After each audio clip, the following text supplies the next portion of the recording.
وملائكته يصلون على النبي يا أيها الذين آمنوا صلوا عليه وسلموا تسليما اللهم صل على سيدنا ومولانا محمد وبارك وسلم صلاة وسلام عليك يا رسول الله صلى الله تعالى عليه وسلم. أعوذ بالله من الشيطان الرجيم. بسم الله الرحمن الرحيم.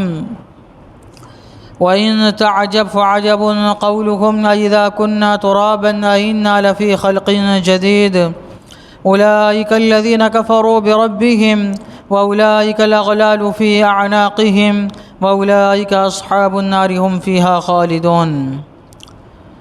اور اگر تم تعجب کرو تو اچنبھا تو ان کے اس کہنے کا ہے کہ کیا ہم مٹی ہو کر پھر نئے بنیں گے. وہ ہیں جو اپنے رب سے منکر ہوئے اور وہ ہیں جن کی گردنوں میں طوق ہوں گے اور وہ دوزخ والے ہیں انہیں اس میں ہمیشہ رہنا ہے.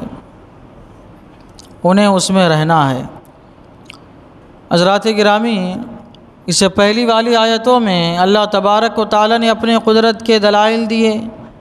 زمین میں غور و فکر کرنے، آسمانوں میں غور و فکر کرنے، پھر آسمان اور زمین میں جو چیزیں اللہ تعالیٰ نے بنائی ہیں ان میں غور و فکر کرنے، خاص طور سے زمین کی تاثیر اور اس میں مختلف قسم کے جو اناج پیدا ہوتے ہیں، جو کھانے کی چیزیں پیدا ہوتی ہے، جو پھل پیدا ہوتے ہیں، ان کے بارے میں اللہ تبارک و تعالیٰ نے غور و فکر کرنے کی دعوت دی اور اس کے ذریعے اس کی وحدانیت اور وجود کو پہچاننے کا راستہ اللہ تبارک و تعالیٰ نے بتایا.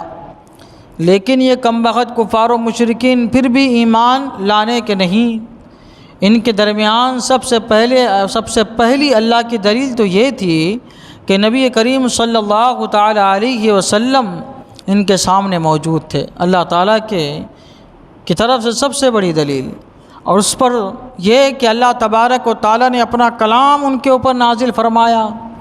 اور اس پر بھی جب انہوں نے اعتراض کیا تو کہا گیا کہ ٹھیک ہے، اگر یہ اللہ کا کلام تم نہیں مانتے ہو، کسی مخلوق کا کلام مانتے ہو، تو اس کی طرح ایک آیت لے کے آؤ.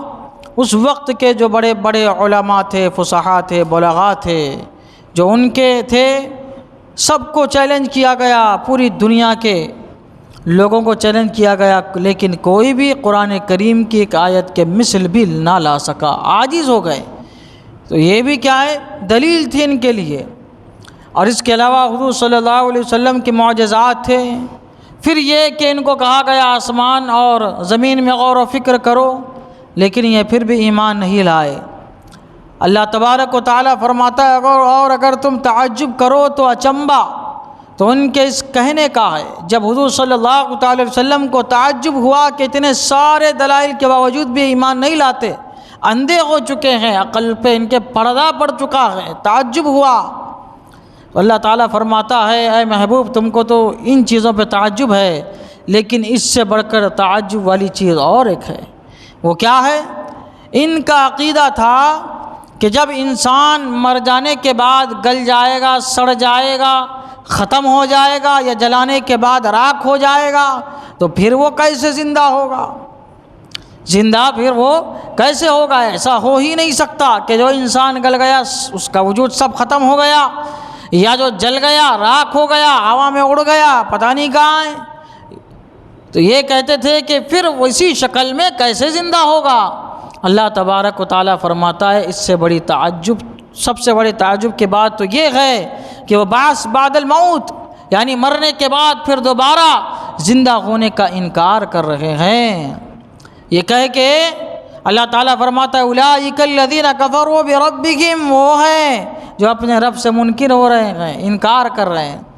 ان کو دیکھنا چاہیے کہ اللہ تعالیٰ نے کیسے کیسے دلائل پیدا فرمائے، قدرت کے مظاہرے ہیں دنیا میں.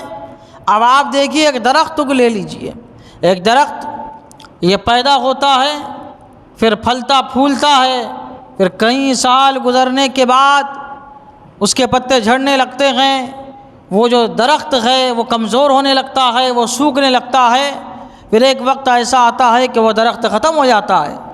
لیکن وہ درخت جس چیز کا تھا اس چیز کی بیج کو جب زمین میں بویا جاتا ہے تو پھر ہو بہو جو ہے اسی شکل کا درخت پیدا ہو جاتا ہے۔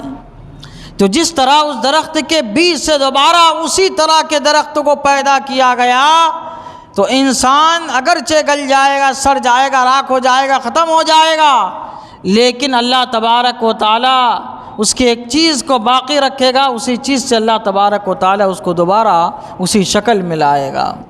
جب درخت کو لا سکتا ہے تو اس کی کیا بات ہے؟ اور بہت سارے دلائل ہیں اس کے۔ بتائیے کوئی چیز نہیں بنانا یہ آسان ہے، یہ مشکل ہے، یا پھر یہ کہ جو چیز بنی بنائی ہے اس کو صرف سدھارنا یہ مشکل ہے؟ دونوں میں سے مشکل کام کون سا ہے؟ نہیں، کسی چیز کو نہیں بنانا یہ مشکل کام ہے۔ جو بنی بنائی چیز ہے اس کو دوبارہ ریپیئر کرنا، اس کو پھر سے بنانا، یہ اس کے مقابلے میں زیادہ مشکل کام نہیں ہے۔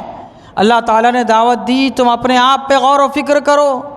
ایک وقت تھا تم کچھ نہیں تھے، اللہ تعالیٰ نے تم کو پیدا فرمایا۔ جب تم کچھ نہیں تھے اللہ تعالیٰ نے تم کو پیدا فرمایا، اب جب تم مرنے کے بعد کچھ ہو گئے تو اس کے بعد پیدا کرنا یہ کیا مشکل ہے؟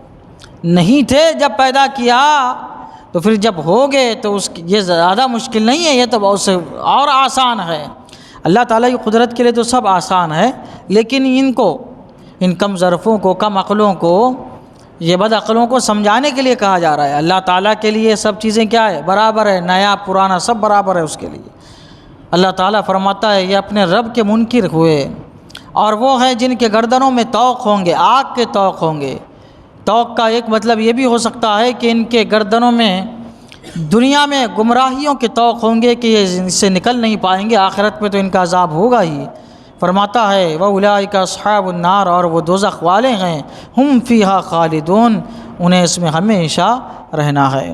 اللہ تعالیٰ کی بارگاہ میں دعا ہے قرآن شریف سیکھنے، سمجھنے اور اس کے مطابق ہم سب کو اپنی زندگی گزارنے کی توفیق عطا فرمائے۔ اشہد ان لا الہ الا اللہ واشہد ان محمدا عبدہ ورسولہ، وصلی اللہ تعالی علی سیدنا محمد وعلی آلہ وصحبہ اجمعین برحمتک یا ارحم۔